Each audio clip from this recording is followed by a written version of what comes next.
দেশে আপনার জনগণের আমাদের প্রিয় নেত্রী জননেত্রী শেখ হাসিনা আপনাকে বাংলাদেশ থেকে আপনাকে ঈদের শুভেচ্ছা জানাই।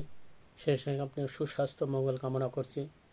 আল্লাহর কাছে আপনার জন্য দোয়া করেছি আপনি যেন অচিরেই আমাদের মাঝে ফিরে আসেন। ফিরে আসা আর আমাদের প্রিয় দলকে আপনি নিজ হাতে আপনি নিজে নিয়ন্ত্রণ করেন।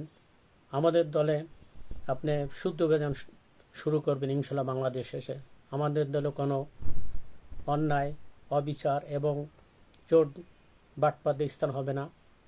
আপনি বাংলাদেশে এসে আপনি এই কাজটি প্রথম করবেন, কারণ আপনার এখনও বাংলাদেশের জনগণ আপনাকে বলে নাই। বাংলাদেশের 80% লোক আপনি এখনও স্মরণ করে, কারণ আপনি দেশের মহান নেত্রী। আপনি যে সমস্ত কাজ করেছেন ও কাজ বিগত বাংলাদেশ জন্মের পর কখনো হয় নাই। তাই বাংলাদেশ জনগণ আপনাকে বারবার আপনাকে স্মরণ করে, আপনি কথা তারা ভুলে নাই। আপনি তাদের হৃদয়ের মাঝে আছেন এবং থাকবেন সারা জীবন। আপনার সুস্থতা শুভতা আবার কামনা করে আমার এই ভিডিও শেষ করছি। খোদা হাফেজ। জয় বাংলা, জয় বঙ্গবন্ধু, জয় হোক মেহনত মানুষের।